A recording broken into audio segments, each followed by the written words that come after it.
கொஞ்சம் கூட நன்றி விசுவாசமே இல்லாத அந்த ஆளுக்காக நீ ஏன் ஜெயிலுக்குள்ள இருக்க? உண்மையை சொல்லிட்டு அவங்க சொல்ற மாதிரி பணத்தை வாங்கிக்கலாயா? இனிமேலாவது நம்ம சந்தோஷமா இருக்கலாம்யா. ஏடி பணத்தை காட்டி உன் மனசை மாத்திட்டாங்களா?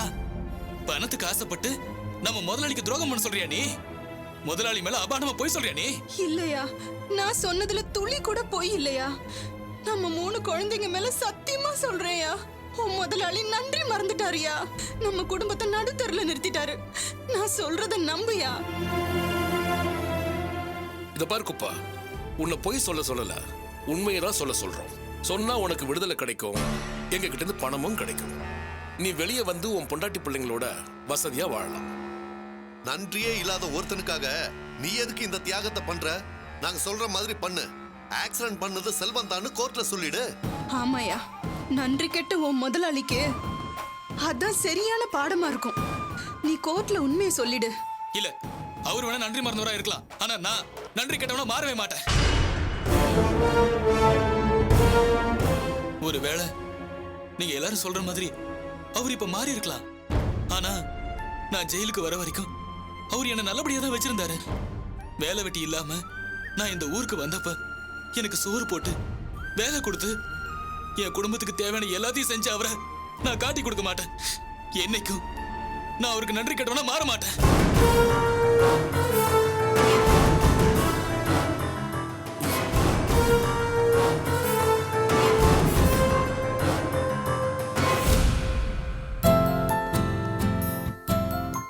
ஓகே டாட், நான் கிளம்புறேன். ரஞ்சித், இது சாப்பிட்டு போலாம். Hello, how are you?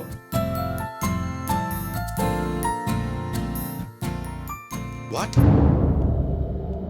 நிஜமாவா? சிட்டி முழுக்கவா? could I just call you back?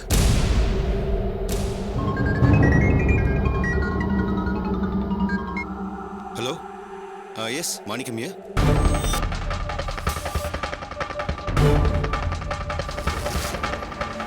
அப்படியா? எனக்கு எதுவும் தெரியாதே. ஆமா, சரி, அதை நீங்க ஒன்றும் பெருசாக எடுத்துக்க வேணாம். நான் அப்புறம் பேசுறேன். ராஸ்கல்.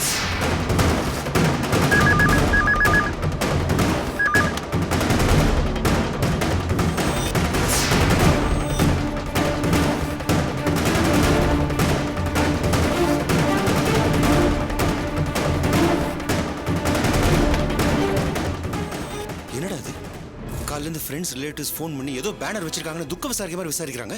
எனக்கும் அப்படிதான் டாட் ஃபோன் வந்துட்டு இருக்கு. என்ன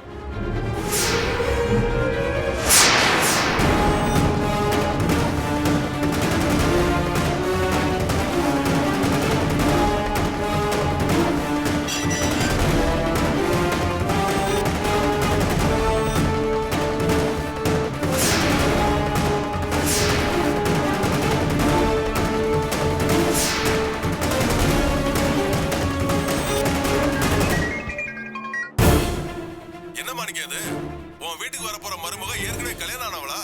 அவன் முத புருஷா சிட்டி முழுக்க போஸ்டர் அடிச்சு அசிங்கப்படுத்திருக்கா. நான் அப்புறம் பேசுற போன் வைங்க. இடியட். என்ன மாப்பிள்ளை இது?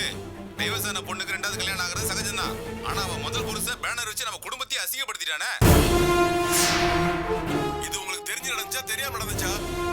சொந்த மதம் எல்லாம் போன் பண்ணி ரொம்ப அசிங்கமா பேசுறாங்க. ரஞ்சித்தோட கல்யாணத்துக்கு யாருமே வர மாட்டாங்க போல இருக்கு. இல்ல, இது நான் உங்களுக்கு திருப்பி கால் பண்றேன். சரி, நான் அப்புறம் பேசுறேன். வைங்க. ரஞ்சித், என்னடா? ஹலோ மாமா, எல்லாரும் கேவலமா பேசுறாங்க டாட். வெளியில தலை காட்ட முடியாம பண்ணிட்டான். என்ன பண்றது? அந்த அயோக்கிய ராஸ்கல் நிச்சயத்துக்கு வந்து சண்டை போட்டு மானத்தை வாங்கினா. இன்னைக்கு பேனரை வச்சு கேவலப்படுத்துறான். அவனை சும்மா விடக்கூடாது.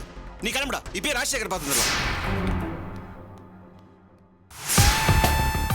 அர்ச்சனா, டிஃபன் கொண்டா. டேய், சீ தலிபா, உன் கையால நான் சாப்பிடணுமா? என்ன அப்படி பாக்குற? என்ன வேவ பார்க்க தெரிஞ்சதுல போ. வேற எவனாச்சும் எங்கேயா சுத்திட்டு இருப்பான், போய் அவனை வேவ பாரு போ. எல்லாம் அவ்வளவு சொல்லணும். என் வீட்டுல வேலை செய்யற ஒரு வேலைக்காரி கூட என்னால வேலையை விட்டு அனுப்ப முடியல. இல்லைங்க ஐயா. பேசாதன்னு சொன்னல. என் மூஞ்சில முழிக்காதப்பா. என்ன நீ அவர்கிட்ட எதிர்த்து பேசிட்டு இருக்க?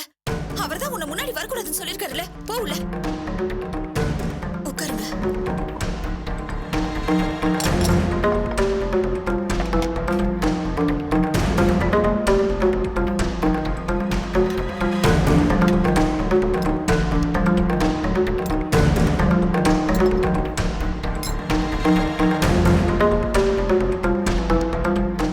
உங்க அப்பா அம்மா உறவையும் உன் பிறந்த வீட்டு உறவையும் தூக்கி எரிச்சிட்டு நான் சொன்னப்போ ஒரு பேச்சு பேசாம என் பேச்ச கேட்ட நீ உன் தங்கச்சி காவியாவை நான் வீட்டு விட்டு வெளில திறந்தப்போ என் கூட வாக்கா நான் அவனை வச்சு காப்பாத்துறேன்னு அவன் சொன்னான். அப்ப கூட அதிரடியா அவசரப்பட்டு எந்த முடிவும் எடுக்காத நீ. ஆஃப்டர் ஆல் ஒரு வேலைக்காரி அவளை வீட்டு விட்டு வெளில திறந்து நான் சொன்னதுக்கு அவளை நீங்க வெளியில வச்சீங்கன்னா அவளோட சேர்ந்து நானும் போயிடுவேன்னு சொல்றேன். அப்படின்னா எந்த அளவுக்கு அவனை மயக்கி வச்சிருப்பா? வேலைக்காரி மாதிரி வச்சிருக்கணும். சம உரிமை கொடுத்தா இதான் நடக்கும். ரெண்டு பேரும் ஒரு விஷயத்தை புரிஞ்சுக்கோங்கடி. எனக்குன்னு இந்த ஊருக்குள்ள ஒரு இமேஜ் இருக்கு. அதை காப்பாத்திக்கிறதுக்காக தான் இன்னும் அவளை இந்த வீட்டுக்குள்ள வச்சிருக்கேன். செல்வம் வீட்டு வேலைக்காரியை தடுத்து போய் பொண்டாட்டியோ கூடவே சேர்ந்து போயிட்டான்னு இந்த ஊர் எனக்கு காரி துப்ப கூடாதுல்ல. அதுக்காக தான் இன்னும் பொறுமையா இருக்கேன். அதனால நீ ஜெயிச்சிட்டதா நினைக்காத. இன்னும் கொஞ்சம் சட்னி வைக்கட்டுமா? ஆஹா, அப்படியே நான் திட்டுறதுக்குலாம் நீங்க பொறுமையா இருந்து எல்லாத்தையும் தாங்கிக்கிறீங்களோ? அதான் ஜெயிச்சிட்டீங்கல்ல. அதுக்கப்புறம் எதுக்கு இப்படி மூஞ்சி தூக்கி வச்சு உம்முன்னு இருக்க? அப்படியே ஈன்னு சிரிச்சுட்டு ஊரெல்லாம் உள்ள வாங்க. ஓஹோ, காலங்கத்தால நான் வேலைக்காரியை திட்டிட்டேன்ல, அந்த கோவம் அதான் மூஞ்சி இப்படி வச்சிட்டு இருக்கியோ?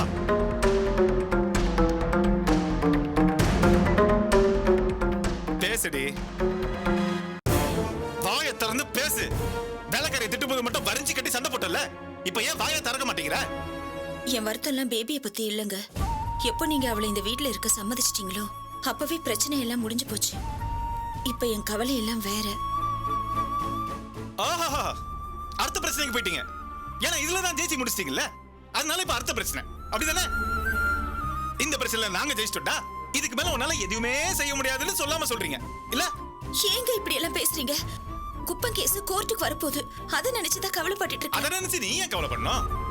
ஓ, நான் ஜெயிலுக்கு போனாலும் பரவாயில்ல, ஆனா எந்த தப்பு செய்யாத குப்பை உள்ள போடக்கூடாது. அதை நினைச்சு நான் கவலைப்படுறேன். ஏங்க இப்படி எல்லாம் பேசுறீங்க? நான் அப்படி நினைக்கிறவளா? நாளைக்கு குப்பை உங்களுக்கு எதிராக எதுவும் சொல்லிடக்கூடாதுன்னு இப்ப கூட நான் கடவுள்கிட்ட வேண்டிட்டு இருக்கேன். ஏய் போதண்டி, நீ கடவுளை கும்பிடல அதை பத்திலாம் எனக்கு கவலை கிடையாது. குப்பை என் விசுவாசி. அவன் எனக்கு எதிராக கோர்ட்ல ஒரு வாரத்தை கூட பேச மாட்டான். அது மட்டும் இல்லாம இது என்ன பெரிய கொலை கேஸா? ஆஃப்டர் ஆல் ஒரு ஆக்சிடென்ட் கேஸ். 6 மாசமோ 1 வருஷமோ அவ்வளவுதான். நிச்சயமா குப்பை எனக்காக இந்த தண்டனையை ஏத்துக்கிட்டு உள்ள போவான். குப்பை மேல நீங்க வச்சிருக்கிற நம்பிக்கையை நான் மதிக்கிறேங்க. குப்பனா அந்த நம்பிக்கைக்கு உரிய வந்தா. இருந்தாலும் நீங்க அவன் குழந்தைங்களுக்கும் பொண்டாட்டிக்கும் எந்த உதவியுமே செய்யல. நான் கொடுத்த பணத்தையும் திருப்பி வாங்கிட்டு வந்துட்டீங்க. அப்படி இருக்கும்போது குப்பனோட பொண்டாட்டியும் அவ சொந்தக்காரங்களும் குப்பை கிட்ட சொல்லி அவ மனசை மாத்திட்டாங்கன்னா, நாளைக்கு கோர்ட்ல குப்பை உங்களுக்கு எதிராக சாட்சி சொல்லிட்டான்னா இப்ப என்ன பண்ணுங்கிற நீ? குப்பனோட பொண்டாட்டிக்கு தான் நான் செஞ்ச உதவியெல்லாம் தடுத்து நிறுத்திட்டீங்க. நீங்களா அவங்கள பார்த்து ஏதாவது உதவி செஞ்சு அப்படியே குப்பனை போய் பார்த்துட்டு உன் குடும்பத்துக்கு நான் உதவி செஞ்சுட்டேன்னு சொல்லிட்டீங்கன்னா நாம எந்த பயமும் இல்லாம நிம்மதியா இருக்கலாங்க. அப்படியே தூக்கி அடிச்சா மூஞ்சி கிஞ்சல். அந்த பொம்பளை நடுத்தரவுல நிக்க வச்சு என்ன அவமானப்படுத்துவா? நான் தேடி போய் அவளுக்கு உதவி பண்ணுமா? நீ பண்ண உதவியை தப்புன்னு தட்டி பறிச்சுட்டு வந்தவனா என்கிட்ட எப்படி பேசுறேன்னா உனக்கு எவ்வளவு தைரியம் இருக்கும்? எல்லாம் கொழுப்பு. தயவு செஞ்சு நான் சொல்றது கொஞ்சம் புரிஞ்சுக்கோங்க. குப்பம் பொண்டாட்டி உங்ககிட்ட அப்படி நடந்துக்கிட்டதுல எனக்கும் வருத்தம் தான். ஆனா நீங்க நடந்துக்கிட்டத அவ மனசுல வச்சுக்கிட்டு குப்பனை ஜெயில போய் பார்த்து அவ மனசை மாத்திட்டானா அது எப்படி இருந்தாலும் உங்களுக்கு ஆபத்து தானே? எனக்கு என்ன ஆபத்தும் வராது. குப்பை மனசை யாராலையும் கலைக்க முடியாது. ஏன்னா என் மேல வச்சிருக்கிற விசுவாசம் அந்த மாதிரி. இத காரணமா வச்சு குப்பை பொண்டாட்டிக்கு மறுபடியும் உதவி பண்ணுங்கிற எண்ணத்தை உன் மனசுல வச்சுக்காத. இதுக்கு மேல அவளுக்கு ₹1 கூட கொடுக்க கூடாதுன்னு நாங்க முடிவு பண்ணிட்டோம்.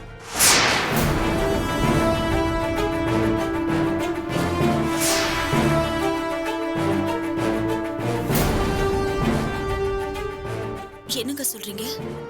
நாங்க முடிவெடுத்துட்டோம்னா யார் யாரு? என்னது யார் யாரு? நாங்க இப்ப பொதுவா நம்ம பேசும்போது நாங்கன்னு சொல்றது இல்லையா? சும்மா இத பாரு, சும்மா நீயா தேவலாம ஏதாச்சும் ஒன்று கற்பனை பண்ணி என்னையும் போட்டு குழப்பிட்டு இருக்காத. குப்பை மேல எனக்கு 100% நம்பிக்கை இருக்கு. யாராலையும் பேசி அவன் மனசை கலைக்க முடியாது. ஏன்னா அவன் என் விசுவாசி. அதனால குப்பை மனைவிக்கு என்னால எந்த உதவியும் செய்ய முடியாது. புரிஞ்சுதா? எதுக்கும் ஒரு தடவை யோசிச்சு பாருங்க. யோசிக்கிறதுக்கு நான் ஒன்னும் பழைய மெக்கானிக் செல்வம் கிடையாது. தமிழ்நாடு கார் டீலர்ஸ் அசோசியேஷனோட தலைவன். ஒவ்வொரு நாளும் லட்சக்கணக்கிலும் கோடிக்கணக்கிலும் பிசினஸ் பேசிட்டு இருக்க. அந்த அளவுக்கு எனக்கு தெளிவு இருக்கு. உலக அறிவே இல்லாத நீ எல்லாம் எனக்கு அட்வைஸ் பண்ணிட்டு இருக்காத. போய் கிச்சன்ல ஏதாச்சும் வேலை இருந்தா பாரு போ.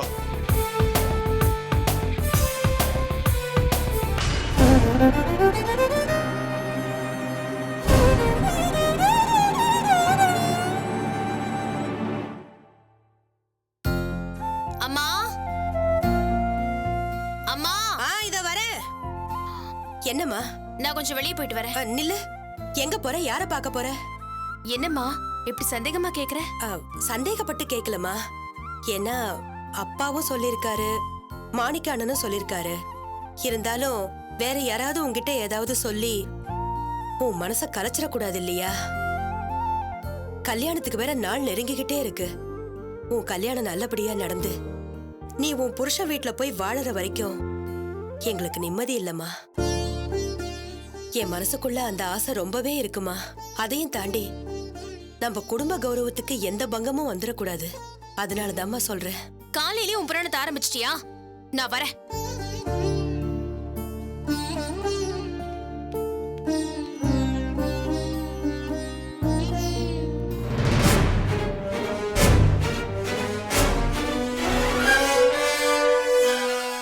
அடடா வாசு, தோல் கிளப்பிட்டியே.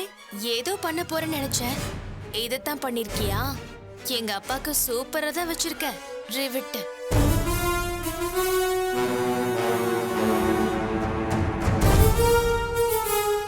ரேவதி, என்னம்மா வெளியில போறேன்னு சொல்லிட்டு இங்கேயே நின்னுட்ட? அந்த கன்றாவிய பாருமா.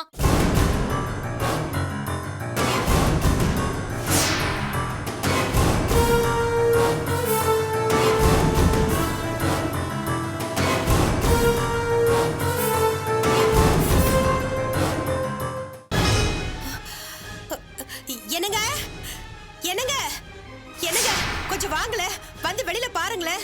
என்னடி பதறி அடிச்சிட்டு ஓடி வர? என்ன விஷயம்? போச்சு, எல்லாம் போச்சுங்க. நம்ம குடும்ப கௌரவம், மானம், மரியாதை எல்லாம் போச்சு. என்னடி சொல்ற?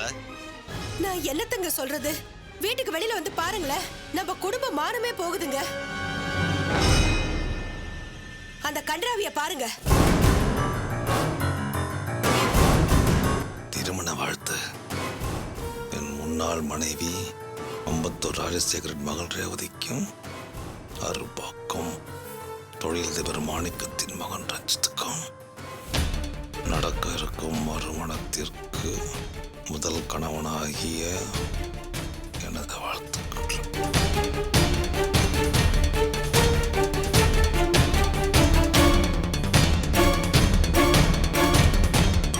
எவ்வளவு கோமாளித்தனமா குதர்க்கமா நம்மளை அசிங்கப்படுத்திருக்கா.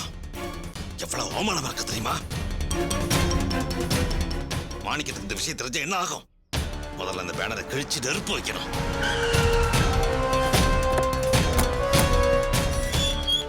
வா மாணிக்கம். என்ன வா? 2 பேர் குடும்ப மானத்தை ஒருத்தன் வாங்கிட்டு இருக்கான். எங்க வீட்டு முன்னாடி இப்படி ஒரு பேனர் கட்டியிருக்காங்களாம. ராஸ்கல், அவ இப்படி பண்ணுவா நான் கொஞ்சம் கூட எதிர்பார்க்கல. முதல்ல பேனர் கிழிச்சு அறிவோம். கிழிச்சு எரிஞ்சிட்டா நாங்க வர வழியில இது மாதிரி 15 பேனர் கட்டியிருக்காங்களவ. அதுவும் பப்ளிக் பிளேஸ்ல. காலையில இருந்து போன் மேல போன் எங்களுக்கு. சொந்த பந்தெல்லாம் கேவலமா பேசுறாங்க, சிரிப்பா சிரிக்கிறாங்க. சிரிக்கட்டும். வாசு ஊர் முழுக்க பேனரா வச்சிருக்கானா? இனிமே உங்களுக்கு கச்சேரி தான். அவமானம் தாங்க முடியாம நீங்களே இந்த கல்யாணத்தை வேண்டான்னு சொல்ல போறீங்க பாருங்க. மாணிக்கம், நீ டென்ஷன் ஆகாத, நாம ஏதாவது பண்ணுவோம். என்ன பண்ணலாம்? அங்க பாரு எவ்வளவு பேர் இன்னும் வேடிக்கை பாக்குறாங்க. டைவர்ஸ் கொடுத்தோம், அப்படியே போய் தொலைய வேண்டியதானே. இதெல்லாம் எதுக்கு பண்றான்? இவனை வாழ்த்து பேனர் யார் வைக்க சொன்னாங்க? அவன் நல்லாவே இருக்க மாட்டாங்க, நாசமா போயிடுவான். அவனை நம்ம சாதாரணமா நினைச்சதால நம்மள எப்படி கேவலப்படுத்திருக்கான் பாத்தியாப்பா அவன்? மாணிக்கம், இங்க இருந்து இதை பத்தி எதுவும் பேச வேண்டாம், உள்ளவா ப்ளீஸ். வாங்க. மாணிக்கம் உட்கார். என்னப்பா பண்றது? நீ ஒண்ணு கவலைப்படாத.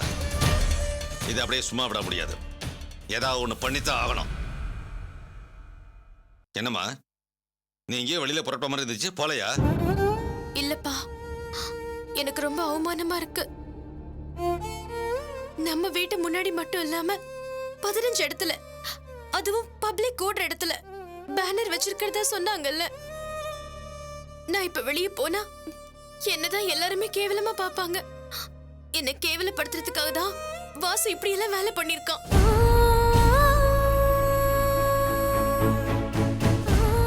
என்ன வீட்டுக்குள்ளேயே முடக்கி வைக்கதா இப்படி எல்லாம் பண்ணிருக்காப்பா. நான் எங்கேயும் போகல. ரேவதி ப்ளீஸ், தயவு செய்து அப்செட் ஆகாதீங்க. நீங்க எழுத என் மனசு தாங்காது ரேவதி. கொஞ்சம் தைரியமா இருங்க.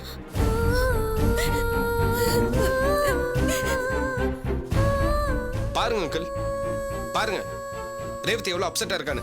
நம்ம செல்வாக்கு தெரிஞ்ச விளையாடி இருக்கான். அவனை சும்மா விடக்கூடாது, ஏதாவது செய்யணும். மாப்பிள நீங்க அமைதியா இருங்க, அவனை நான் பாத்துக்கிறேன். ரேவதியை வச்சுக்கிட்டு நாம எதுவும் பேசக்கூடாதுன்னு தான் அமைதியா இருந்தேன். அவளே எனக்கு அவமானமா இருக்கு, என்ன பழிவாங்கத்தான் இப்படி எல்லாம் பண்ணிருக்கான்னு சொன்னதுக்கு அப்புறமா அவனை சும்மா விடக்கூடாது, சரியான பாடம் கத்து கொடுக்கணும். இனிமே நீங்களும் ரேவதி இருக்கிற திசை பக்கம் கூட அவன் தலையை வச்சு படுக்க கூடாது. வாழ்த்து பேனர் வைக்கிறானா, வாழ்த்து பேனர் வச்சுக்கிறான் அவனை. ராஜசேகர், நீ என்ன வேணா செய், ஆனா இனிமே அவன் இந்த விஷயத்துல தலையிடக்கூடாது. அவனை நான் பாத்துக்கிறேன் மாணிக்கம், விடு.